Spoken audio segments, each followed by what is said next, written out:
अच्छा, मुझसे कई लर्नर्स आके ये बात पूछते हैं कि सर मैं तो हिंदी मीडियम से पढ़ा हूँ या हिंदी मीडियम से पढ़ी हूँ, तो इस वजह से मुझे इंग्लिश बोलना नहीं आता है। कुछ हद तक मैं इस बात से अग्री कर सकता हूँ कि फॉर एनी रीज़न आपको आसपास माहौल नहीं मिला, हिंदी मीडियम में ही आपने सारी चीज़ें करी, तो ऑब्वियसली इंग्लिश लैंग्वेज से उतना एक्सपोजर नहीं मिला आपको, आप नहीं सीख पाए। लेकिन अगर आप इस चीज़ को एक जस्टिफिकेशन मान लेंगे, एक्सक्यूज़ मान लेंगे कि अब मैं क्योंकि हिंदी मीडियम पढ़ चुका हूँ, इस वजह से मुझे इंग्लिश बोलना नहीं आना चाहिए, ये तो बहुत नेचुरल सी बात है, ये आपके लिए घातक सिद्ध हो सकता है अगर आप इंग्लिश वाकई सीखना चाहते हैं तो आप इस बात को बिल्कुल किनारे रख दीजिए कि क्योंकि आप हिंदी मीडियम से पढ़े थे, इस वजह से आप इंग्लिश बोलना आज सीख नहीं पाए। मैंने ऐसे बहुत सारे लोगों को जो हिंदी मीडियम में पढ़े हैं, उनको बहुत अच्छी और फ्लुएंट इंग्लिश बोलते सुना है। मेरे मित्र हैं वो कई सारे, उनसे भी बहुत अच्छी इंग्लिश जो इंग्लिश मीडियम में पढ़ते थे बच्चे। तो और मैं आपको ये नहीं कह रहा हूँ कि ऐसे इक्का दुक्का लोग हैं, केवल ऐसे बहुत सारे लोग हैं। आपको एफर्ट डालना पड़ेगा, जो सबको ही डालता है। आप लैंग्वेज सीखते हैं तो आपको एफर्ट डालना पड़ता है, तो हर इंसान को ये डालना पड़ता है। तो आप इस एक्सक्यूज़ को अपने मन से निकाल दें कि क्योंकि मैं हिंदी मीडियम में पढ़ा हूँ इसलिए लैंग्वेज ना आना तो बहुत ही नेचुरल सी बात है। जी नहीं, जो हो गया ख़त्म हो गया।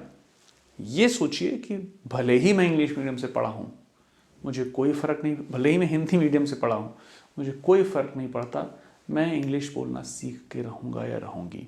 इस दृढ़ संकल्प के साथ आगे बढ़िए। कैसे इंग्लिश बोलनी है, कैसे सीखनी है, स्टार्ट करनी है। अगर आप बिल्कुल ज़ीरो पे हैं तो ये मत सोचिए कि अब तो मैं बिल्कुल ज़ीरो पे हूँ, मैं यहाँ से कैसे बनूंगा कुछ भी, है ना। इंग्लिश सुनिए, इंग्लिश से अपने आप को सराउंड करने की कोशिश करिए। जो सुन रहे हैं सही सुन रहे हैं कि नहीं ये जानिए, जो सुन रहे हैं उसको बोलने की हिम्मत करिए। जितनी भी आपको आती है, मान लीजिए मैं कह रहा हूँ इंग्लिश अगर 100% है, किसी को आती है किसी को नहीं आती, मान लीजिए 100% है, आपको 2% आती है, आप 2% बोलना तो स्टार्ट करिए। आप इस चक्कर में मत बैठे रहिए कि मुझे किसी दिन जब 100% आ जाएगी, वो किसी को नहीं आती, कभी नहीं आती। लैंग्वेज डेली बेसिस पे चेंज हो रही है, इवॉल्व हो रही है। तो आप ये सोचने में बैठ जाएंगे कि जब मुझे बहुत सारी भाषा समझ में आने लगेगी या तब मैं बोलना है स्टार्ट करूँगा या करूँगी, that is a thought in when. आप इसमें मत घुसें। जितना बोलना आता है उससे स्टार्ट करें। अपनी वोकैबुलरी, अपनी ग्रामर, अपनी फ्लुएंसी, अपने प्रोनाउंसिएशन की प्रैक्टिस करें। कम से कम दिन में 15, 20, 25 मिनट तो दे सकते हैं इस चीज़ को। लगाएं वो, अपने आसपास के दोस्त यारों से कहें चलो यार मिल के सीखते हैं। अच्छा सर्कल बनेगा आपका, उन लोगों का सर्कल बनेगा अगर जो आपको मदद करें लर्निंग में, ना कि मजाक उड़ाएं। जो खुद भी सीखना चाहते हैं वैसे सर्कल के साथ उठ के बैठिए, ये आपकी हेल्प करेगा। तो ये ख्याल बिल्कुल अपने मन से निकाल दीजिए कि क्योंकि मैं हिंदी मीडियम में पढ़ा हूँ या पढ़ी हूँ, इस वजह से मुझे इंग्लिश बोलना नहीं आ सकता कभी। बिल्कुल गलत बात है। इस बात का कोई भी प्रूफ नहीं है कि हिंदी मीडियम में पढ़े हुए बच्चे इंग्लिश नहीं बोल सकते।